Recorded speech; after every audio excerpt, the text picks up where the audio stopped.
आप सुन रहे हैं माँ कुंडलिनी अंतरयात्रा की माँ। यह हमारी यात्रा का चौथा अध्याय है।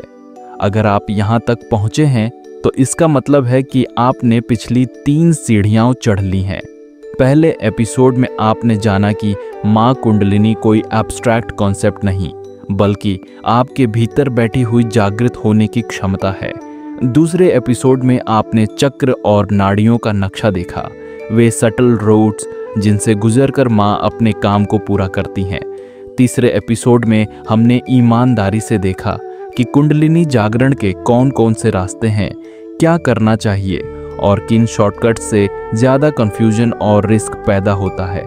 अब एक प्रैक्टिकल सवाल उठता है, ठीक है, अगर माँ कुंडलिनी जागना शुरू करें तो मुझे कैसे पता चलेगा कि कुछ वास्तविक हो रहा है और यह सिर्फ इमेजिनेशन, डर या इलनेस नहीं है। आज के इस गहरे एपिसोड में हम इसी पर बात करेंगे।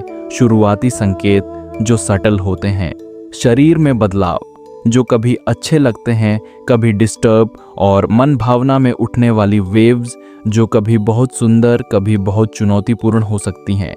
हम यहाँ कोई डायग्नोसिस नहीं देंगे क्योंकि हर शरीर, हर माइंड अलग है। हम सिर्फ एक मैप देंगे ताकि अगर आपके भीतर कुछ हो रहा हो तो आप अकेला महसूस न करें और समझ सकें कि यह पाथ पर कई साधकों का शायद अनुभव है। कुंडलिनी अवेकनिंग को बहुत लोग लाइटनिंग स्ट्राइक की तरह इमेजिन करते हैं, जैसे अचानक कोई कॉस्मिक बिजली गिरे और सब कुछ बदल जाए। कभी कभी रेयर केसेस में ऐसा शॉक स्टाइल अवेकनिंग रिपोर्ट होती है, लेकिन ज़्यादातर लोगों के लिए माँ कुंडलिनी की पहली दस्तक बहुत सटल होती है, धीरे धीरे, दिन प्रतिदिन, छोटे छोटे संकेतों के रूप में। आइए इन्हें डिटेल में देखें। एक मूलाधार के आसपास सटल अवेकनिंग, क्योंकि कुंडलिनी को रीढ़ की जड़ में कॉइल्ड कहा जाता है। बहुत से साधक रिपोर्ट करते हैं कि इनिशियल साइंस मूलाधार एरिया के आसपास से शुरू होते हैं। आपको महसूस हो सकता है नीचे की तरफ हल्की सी गर्मी, जैसे किसी ने अंदर एक छोटा सा हीटर ऑन कर दिया हो जबकि बाहर का तापमान नॉर्मल हो। कभी कभी ठंडी हवा जैसा एहसास जो स्लोली उस रीजन को टच करके निकल जाता है। झुनझुनी, जैसे आपकी फुट या हैंड में सुन्न हो जाने के बाद जो पिंस एंड नीडल सेंसेशन आता है, वैसा ही कुछ रीढ़ की जड़ के आसपास। हल्का कंपन, बैठने या लेटने पर टेलबोन के एरिया में हल्का हल्का वाइब्रेशन जो आपके खुद के कंट्रोल के बिना भी चलता रहे। यह सब इंटेंस भी हो सकता है, लेकिन अक्सर शुरुआत में बहुत सटल और इंटरमिटेंट होता है। कभी आता है, कभी चला जाता है। कभी कभी लोग इसे देखकर डर जाते हैं, ये क्या मुझे कोई नर्व प्रॉब्लम है? यहाँ इम्पोर्टेंट है, अगर सेंसेशन बहुत तीव्र, पेनफुल या लगातार बना रहे तो न्यूरोलॉजिस्ट या डॉक्टर से चेक कराना बुद्धिमानी है। कुंडलिनी प्रोसेस में स्पिरिचुअल डिसर्नमेंट और मेडिकल क्लैरिटी दोनों साथ साथ चल सकते हैं। 2 ऊर्जा ऊपर जा रही है। First, subtle current. कुछ साधक बताते हैं कि उन्हें ऐसा महसूस होता है जैसे हल्का सा करंट नीचे से ऊपर की ओर जा रहा हो, कभी रीढ़ के अलोंग, कभी पीछे से, कभी बॉडी के अंदर अंदर। यह करंट बहुत जेंटल हो सकता है, जैसे सोडा के छोटे बुलबुले धीरे धीरे ऊपर उठ रहे हों, या थोड़ी सी तेज लहर जैसा जो कुछ सेकंड में नीचे से ऊपर जाकर सिर या हृदय तक पहुंचकर गायब हो जाए। कुछ लोगों को ये वेव्स अचानक आती हैं, बिना ध्यान किए, बिना कोई स्पिरिचुअल एक्टिविटी, जैसे ऑफिस में बैठे बैठे या बेड पर सोचते सोचते। यह भी जरूरी है। कई बार एंग्जाइटी, पैनिक या ब्लड प्रेशर चेंज के साथ भी ऐसे सेंसेशंस हो सकते हैं। इसलिए अगर एनर्जी के साथ दिल की धड़कन बहुत तेज, सीने में पेन या सांस लेने में दिक्कत हो तो इसे सिर्फ कुंडलिनी मानकर इग्नोर न करें, पहले मेडिकल साइड क्लियर करें। 3 इनर लाइट्स, साउंड्स और विजनरी इंप्रेशंस।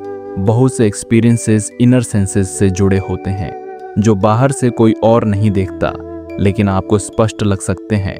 कुछ कॉमन रिपोर्ट्स, आंखें बंद होने पर घना अंधेरा नहीं बल्कि हल्का सा नीला, बैंगनी या सुनहरा लाइट फील्ड दिखना शुरू होना। बीच बीच में कोई चमक, जैसे किसी ने कैमरा फ्लैश ऑन कर दिया लेकिन आउटसाइड कोई सोर्स नहीं, सटल साउंड्स जैसे घंटी की टन टन, शंख की आवाज, ओम जैसी हमिंग या डिस्टेंट फ्लूट म्यूजिक, ये सब क्लासिकल यौगिक वर्णनों से भी मिलता जुलता है, जहां इनर लाइट और इनर साउंड जागरण के साथ जुड़ते हैं। लेकिन मॉडर्न न्यूरोसाइंस भी बताता है कि इंटेंस मेडिटेशन, स्लीप डिप्रीवेशन या नर्वस सिस्टम चेंज से इनर विजुअल्स और साउंड्स आ सकते हैं। इसलिए फिर वही डिसर्नमेंट, क्या ये एक्सपीरियंसेस आपको ग्राउंडेड और शांत बना रहे हैं या आपको डर, ऑब्सेशन और कंफ्यूजन दे रहे हैं।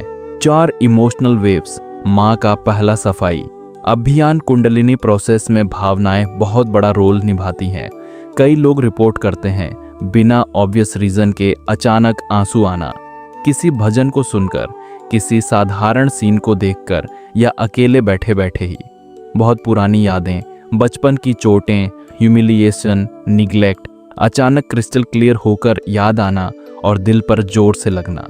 गुस्सा, फ्रस्ट्रेशन या इंटेंस जेलसी कंपैरिजन भी ऊपर आ सकते हैं, जिन्हें पहले दबाकर रखा गया था। यह सब क्या दिखाता है?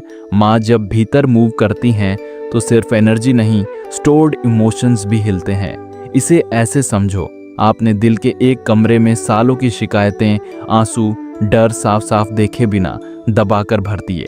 अब अगर आप सच में लाइट लाना चाहते हैं तो वह कमरा खुलते ही पहले धूल बाहर आएगी। इसीलिए अवेकनिंग जर्नी में इमोशनल कैथारसिस, रोना, हंसना, कांपना अक्सर आते हैं। अब हम फिजिकल डिमेंशन को थोड़ा और डिटेल में देखते हैं, क्योंकि बहुत से सीकर्स यहीं पर सबसे ज़्यादा कंफ्यूज्ड होते हैं। क्या यह हेल्थ प्रॉब्लम है या स्पिरिचुअल प्रोसेस? वन एनर्जी और फटीग दोनों एक साथ कुंडलिनी अवेकनिंग में एक पैराडॉक्स अक्सर दिखता है। आपको एक तरफ बहुत हाई एनर्जी फील होती है, दूसरी तरफ बहुत गहरी थकान भी। कैसे? कुछ दिन ऐसे लगेंगे जैसे अंदर बैटरी फुल है, कम नींद में भी काम हो जाए, ध्यान बैठते ही गहरा हो, वॉकिंग, योगा, क्रिएटिव वर्क बहुत नेचुरल महसूस हो। फिर अचानक कुछ दिन ऐसे लगेंगे जैसे सारी एनर्जी निकल गई, बॉडी हैवी, माइंड डल, बस रेस्ट का मन करे। इसके पीछे एक व्यू यह है, एनर्जी सिस्टम अंदर रिमॉडलिंग से गुजर रहा है, कभी हाई फ्लो, कभी रेस्ट मोड। प्रैक्टिकली इसका मतलब जब हाई एनर्जी हो उसे क्रिएटिव काम, सेवा और grounding activities, walking, cleaning, cooking में लगाए। जब फटीग हो, गिल्ट महसूस किए बिना रेस्ट अलाउ करें। यह कोई आलस या स्पिरिचुअल फेलियर नहीं, नर्वस सिस्टम की जरूरत भी हो सकती है। 2 स्पॉन्टेनियस मूवमेंट्स, क्रियाएं। बहुत से सीकर्स रिपोर्ट करते हैं कि ध्यान, भजन या क्वाइट सिटिंग में बॉडी खुद ब खुद हिलने लगती है, गर्दन घूमती है, रीढ़ स्वे करती है, हाथ अपने आप मुद्रा बना लेते हैं। इन्हें योग में कुंडलिनी क्रियाएं कहा जा सकता है।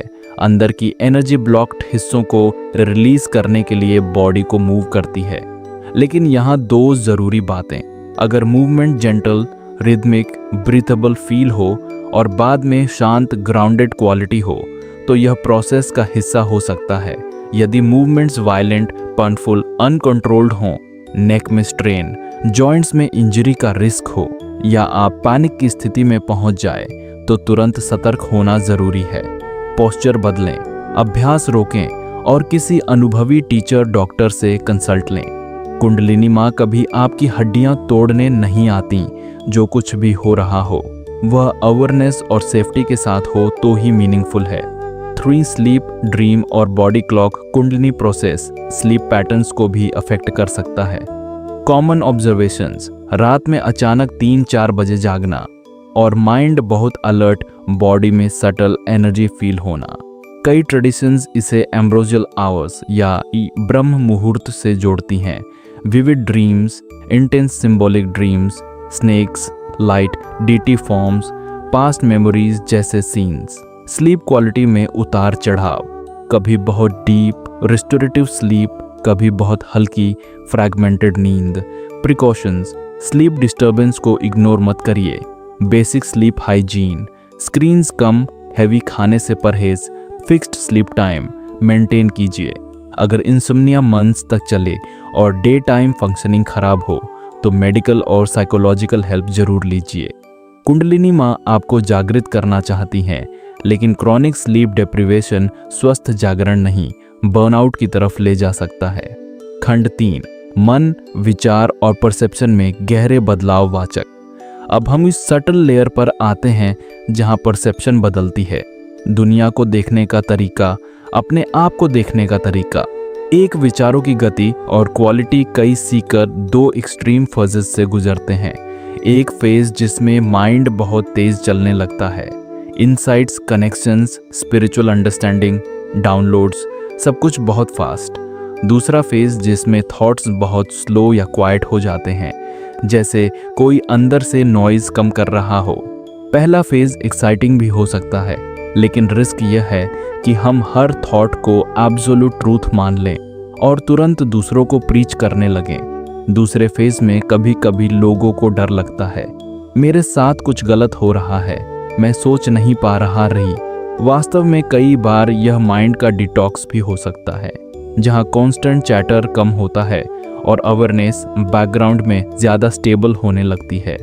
इम्पॉर्टेंट चेक, क्या थॉट चेंजेस के साथ साथ आपकी रियल लाइफ डिसीजंस ज़्यादा क्लियर, काइंड एंड ग्राउंडेड हो रहे हैं या ज़्यादा इम्पल्सिव, ग्रैंडियोस और डिस्कनेक्टेड। 2 ईगो और आइडेंटिटी पर इम्पैक्ट कुंडलिनी माँ की सबसे गहरी कामगिरी में से एक है, आपकी पुरानी आइडेंटिटी को क्वेश्चन करना। ये कुछ तरह से दिख सकता है। आप देखना शुरू करते हैं कि मैं इंजीनियर हूँ, मैं मदर हूँ, मैं लूज़र हूँ, मैं सक्सेसफुल हूँ। ये सब रोल्स हैं, लेबल्स हैं।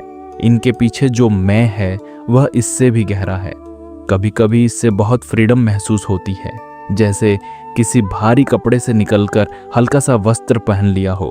कभी कभी इससे बहुत डर भी लग सकता है, अगर ये सब मैं नहीं हूँ तो मैं हूँ कौन। इसी जगह से अस्तित्वगत क्राइसिस भी उठ सकती है।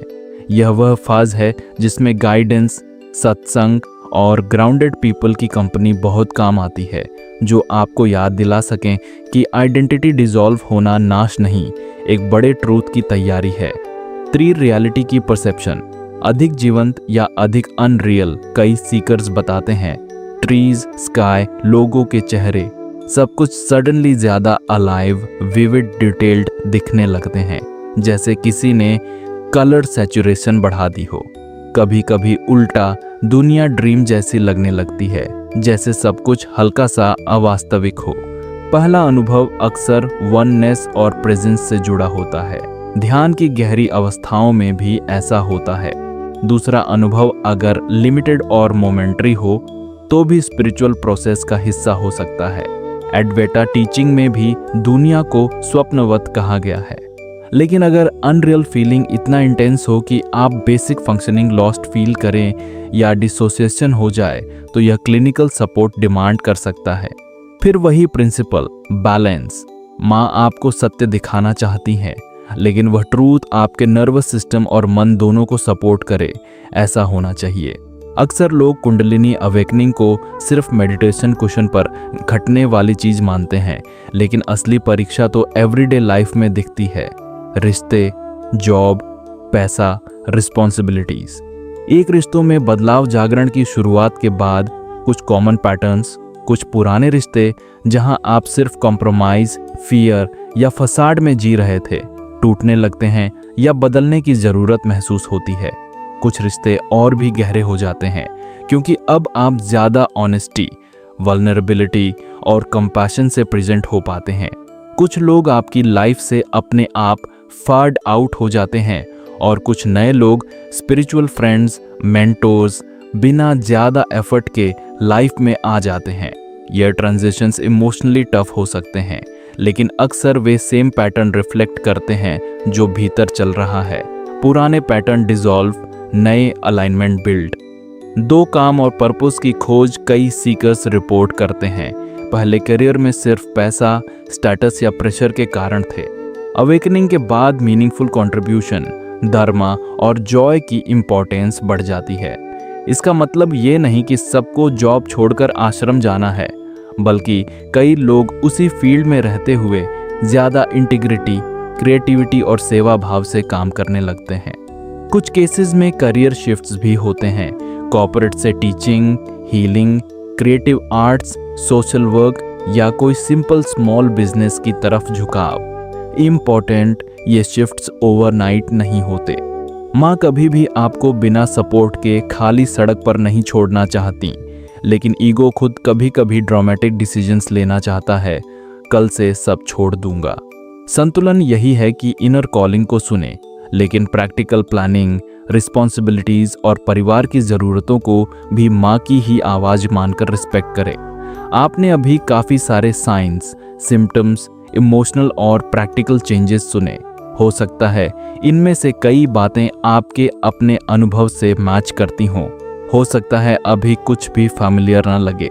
दोनों ही स्थिति में हम एक छोटा सा प्रैक्टिस करेंगे, जिसका उद्देश्य सिर्फ इतना है कि आप अपने प्रोसेस के प्रति थोड़े जेंटल और अवेयर बने। अभ्यास। मेरे अनुभव का मैप यदि सुरक्षित हो तो कुछ देर के लिए आंखें बंद कर लीजिए। 1-2 गहरी सांसें लें, धीरे धीरे छोड़ें। अब अपने आप से बहुत ईमानदारी से कुछ प्रश्न पूछिए।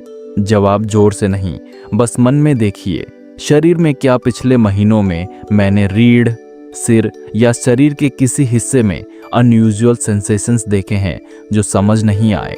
क्या उनका स्पष्ट मेडिकल कारण मिला या वे अभी भी अनएक्सप्लेन्ड हैं?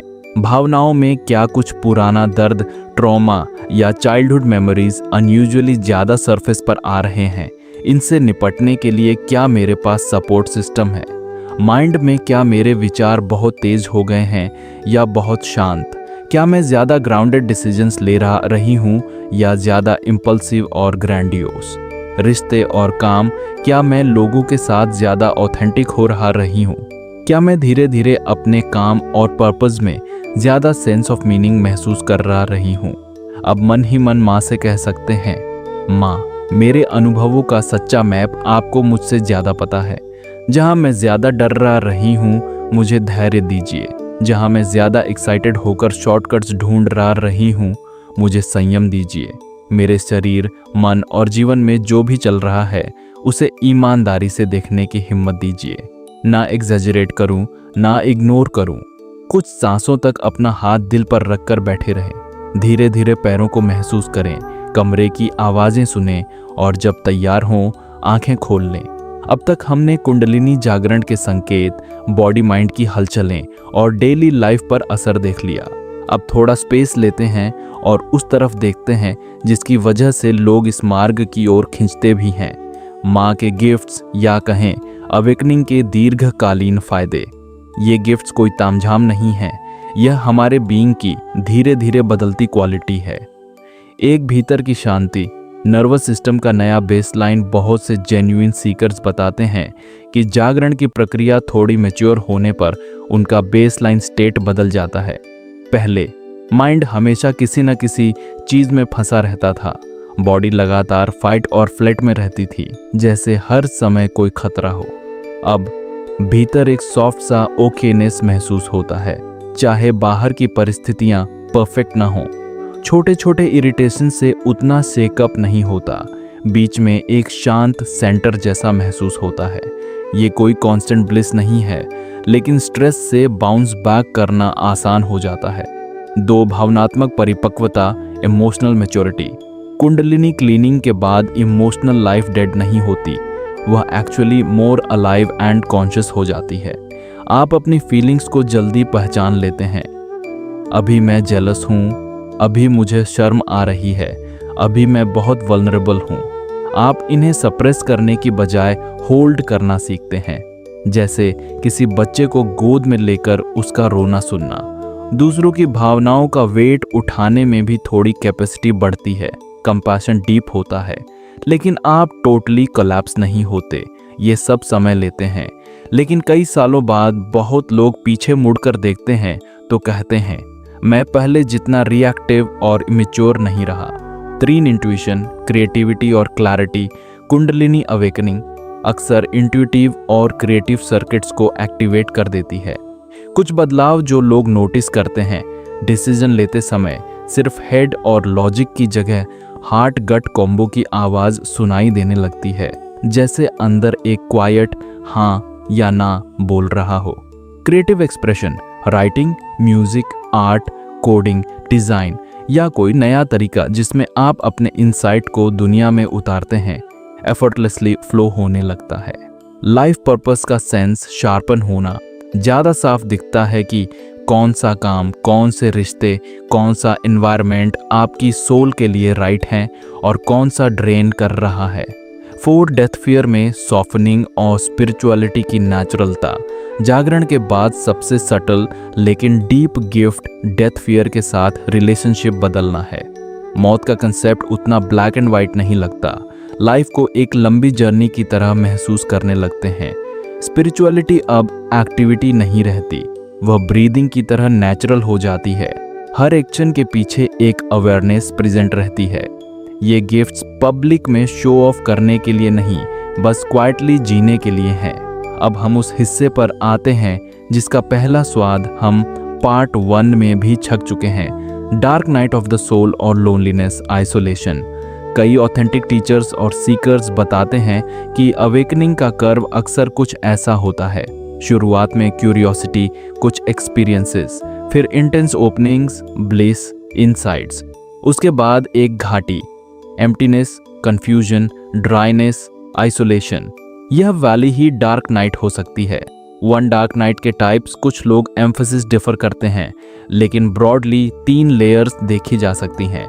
Emotional dark night, unresolved pain, grief, trauma, intensely surface पर आना। मेंटल बिलीफ डार्क नाइट, पुराने फेथ स्ट्रक्चर्स और बिलीफ्स कोलैप्स होना। जो भगवान को आप जानते थे, जो दुनिया को आप समझते थे, वो वर्जन टूटना। एग्जिस्टेंशियल आइडेंटिटी डार्क नाइट, मैं हूं कौन? अगर मेरा नाम, काम, रोल, रिलीजन सब साइड में रख दूं, तो मेरे बारे में क्या बचता है? कुंडलिनी प्रोसेस में ये तीनों इंटरसेक्ट कर सकते हैं। एनर्जी महलों को हिला रही होती है और कॉन्शियसनेस पुराने फाउंडेशंस को क्वेश्चन कर रही होती है। टू लोनलीनेस और आइसोलेशन, ब्रेंट स्पिरिट और अन्य गाइड्स बार बार बताते हैं कि कुंडलिनी अवेकनिंग में लोनलीनेस और आइसोलेशन बहुत कॉमन है। क्यों? क्योंकि जिन चीज़ों से आप पहले जुड़ते थे, gossip, superficial Hangouts, toxic relationships, उनसे नेचुरली डिस्टेंस बनने लगता है और जो नई अंडरस्टैंडिंग, डेप्थ आप जी रहे हैं, उसे हर कोई रिलेट नहीं कर पाता। यहाँ रिस्क ये है कि व्यक्ति खुद को पूरी तरह अकेला और मिसअंडरस्टूड महसूस करके ब्रेकडाउन की तरफ जा सकता है। इसीलिए सपोर्ट ग्रुप्स, कम्युनिटीज और 1-2 ऐसे लोग जो सच में सुने और समझें बहुत ज़रूरी है। अब डायरेक्ट प्रैक्टिकल बात, अगर आप किसी हैवी फेज में हैं या कभी फ्यूचर में हों, तो ये टूल किट याद रखिए। मुझे मदद चाहिए, ये वाक्य सीखिए। पहला स्टेप यह मानना है कि मैं यह सब अकेला संभाल नहीं पा रही। यह डिफीट नहीं बल्कि मैच्योरिटी का संकेत है। प्रैक्टिकल स्टेप्स, अगर suicidal thoughts, self harm urges या सीवियर फंक्शनल ब्रेकडाउन हो रहा हो, इमीडिएट प्रोफेशनल हेल्प लें। Doctor, psychiatrist, emergency services, therapist और काउंसलर खोजें जो स्पिरिचुअल इमरजेंस या कुंडलिनी के बारे में इन्फॉर्म्ड हो। ऑनलाइन सपोर्ट कम्युनिटीज ज्वाइन करें जहां लोग कुंडलिनी प्रोसेस शेयर करते हों, लेकिन खुद को केवल स्टोरीज बिंज में मत खो दें। डो ग्राउंडिंग, एनर्जी को नीचे उतारने के 5 आसान तरीके। ब्रेंट स्पिरिट और कई अन्य गाइड्स ग्राउंडिंग के सिंपल टूल्स सुझाते हैं। अर्थ कांटेक्ट, नंगे पैर जमीन, घास, मिट्टी पर चलना, पौधों के बीच बैठना, रॉक्स या ट्री को टच करना। Heavy nourishing food, simple warm meals, khichdi, दाल चावल, रोटी सब्जी, रूट वेजिटेबल्स, जंक नाशा कम से कम। Slow body movement, walked meditation, gentle yoga, tai chi style movements, energy को चैनल करने के लिए। Breath awareness, no extreme pranayama, बस slow in out breathing, count के साथ या बिना, नर्वस सिस्टम सूद करने के लिए। सेंसरी ग्राउंडिंग, कोल्ड वाटर से हाथ मुंह धोना, बॉडी स्कैन, कमरे की 5 चीज़ों को देखना, छूना, महसूस करना, ताकि आप अभी यहीं में वापस आए। 3 प्रैक्टिस बैलेंस, थोड़ा थोड़ा रोज करा लिया। और अन्य टीचर्स रिकमेंड करते हैं कि हैवी फेज में प्रैक्टिस का प्रिंसिपल होना चाहिए, कम इंटेंसिटी, ज़्यादा कंसिस्टेंसी। मतलब 10-20 मिनट सिंपल मेडिटेशन, जप रोज, बट नो 3 घंटे power sets, no aggressive breath work, body friendly yoga, not complex asana sequence जो और स्ट्रेस पैदा करे। माँ से डायलॉग रखिए। अगर मैं ओवरडू कर रही हूँ तो आप मुझे जेंटल रोकिए। अगर मैं अंडरडू कर रही हूँ तो मुझे थोड़ा डिसिप्लिन दीजिए। आखिर में इंटीग्रेशन ही असली लक्ष्य है।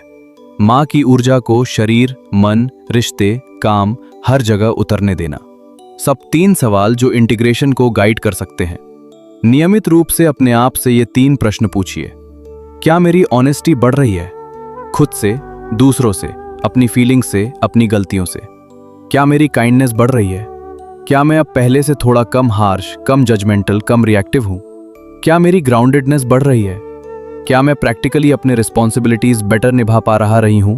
काम, फैमिली, बॉडी केयर। अगर इन तीनों का ट्रेंड धीरे धीरे ऊपर की ओर है तो समझिए इंटीग्रेशन हो रहा है, भले एक्सपीरियंसेस ड्रामेटिक ना हो। 2. सेवा और कंट्रीब्यूशन। बहुत से ऑथेंटिक टीचर्स मानते हैं कि कुंडलिनी अवेकनिंग का नेचुरल परिणाम है सेवा। सेवा ये हर किसी के लिए आश्रम या एनजीओ नहीं, कभी कभी बस अपने परिवार को प्रेम से सपोर्ट करना, काम में इंटेग्रिटी लाना या किसी स्ट्रेंजर के लिए जेन्युइनली सुनना भी सेवा है।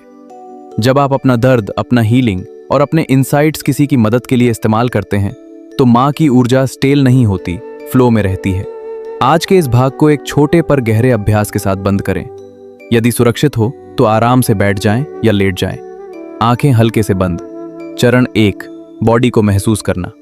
शरीर के जिस हिस्से का स्पर्श सबसे ज्यादा क्लियर है, पीठ, पैर, हाथ, उसे स्कैन कीजिए। महसूस करें कि ग्रेविटी आपको नीचे खींच रही है, ये धरती माँ की गोद है। चरण 2, ब्रेथ की गिनती। 4 तक गिनते हुए सांस अंदर लें, 6 या 8 तक गिनते हुए सांस बाहर छोड़ें। ऐसा कुछ बार कीजिए, बहुत जेंटल तरीके से।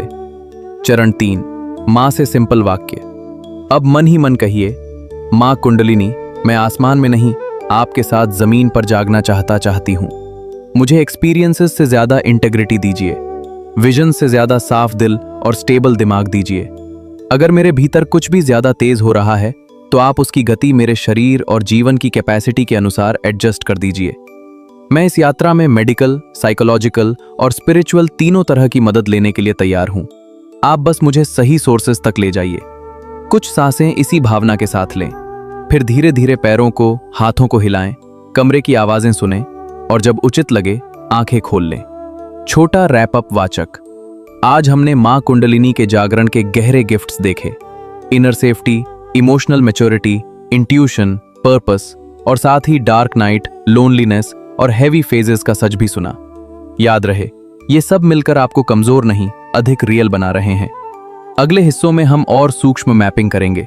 कौन से चक्र पर कौन से साइकोसोशल लेसन्स आते हैं और माँ कुंडलिनी आपकी स्टोरी के अंदर इन सबको कैसे थ्रेड कर सकती हैं।